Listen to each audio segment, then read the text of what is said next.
Ouais, salut, c'est Ed qui filme la télé. Jeudi 5 août 2021. Bon, bah, pour ceux qui en doutaient ou ceux qui avaient, donc j'allais dire ceux qui avaient un doute, donc c'est la même chose. Bah voilà la confirmation, hein, tout était déjà prêt pratiquement. Enfin, ça va tellement vite qu'on se dit bon, bah, c'est pas possible qu'entre le moment où on parle du pass sanitaire qui était donc il y a quoi, enfin, on en parlait, mais c'était pas instauré, donc il n'y a pas de raison que quelqu'un, comment dire, s'investissent là-dedans. Et puis tout d'un coup, ce matin, on parle de ça. Donc je me dis, tiens, ils y ont réfléchi quand même depuis un petit moment. Les initiatives se multiplient pour faciliter les contrôles. C'est le cas de cette machine automatique développée en Seine-et-Marne. Reportage d'Anne-Laure Bance, Valentin Rivollet avec Yael Kahn. Elle s'appelle Manoa. Cette machine permet de se désinfecter les mains, de prendre sa température, mais pas seulement. Depuis une semaine, une nouvelle fonctionnalité a été ajoutée, le contrôle du pass sanitaire. Alors nous avons une caméra ici. Je prends mon pass sanitaire, je le mets ici, je fais, attendez, hop, voilà, valider, en vérification en cours. Et 7 secondes plus tard, Voilà, je suis validé, donc je peux passer. si le pass sanitaire n'est pas valide, c'est une croix rouge qui s'affichera. Cette machine pourra se trouver à l'entrée d'un restaurant, d'un hôtel ou encore d'un cinéma.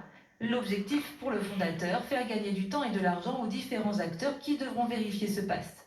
C'est une corvée pour tout le monde de mettre une personne devant un restaurant, devant un hôtel, devant un cinéma, de payer des gens uniquement pour contrôler un système alors que là, la machine, elle contrôle. Roland Danino estime que cette machine permet également de ne pas avoir l'impression de vivre dans un état policier.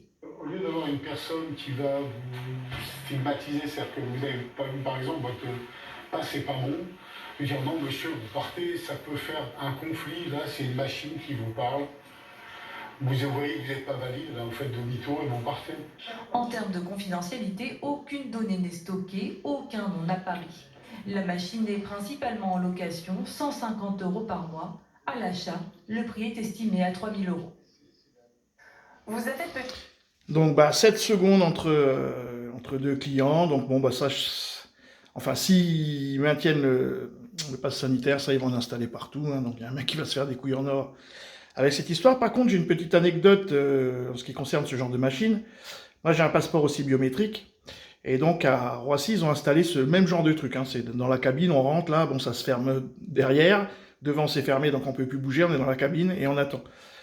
Et moi, je l'ai fait une fois parce que bon, voilà quoi. Et, donc, du coup, ça se referme derrière, je scanne et ça s'ouvre pas devant. Voilà. Et là, il y a tout le monde qui passe, tout le monde te regarde et tu dis, mais pourquoi ça s'ouvre pas? Donc, forcément, vu ma gueule, ben, on est pris quand même pour quelqu'un qui a des faux papiers ou qu'est-ce qu'il a encore fait celui-là.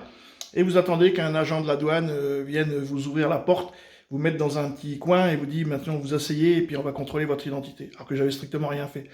Donc ça, cette machine-là, puisque je l'ai connue à Atlanta aussi aux États-Unis, quand elle vous refuse, bah, il n'y a pas de discussion, c'est non. Et donc si on estime que on a fait son vaccin et tout, ça va être encore plus compliqué. Donc, mais voilà où on va en venir. Bon, c'est prêt. Voilà, c'était une petite à titre informatif. Informationnel. Merci beaucoup, bonne journée. Salut!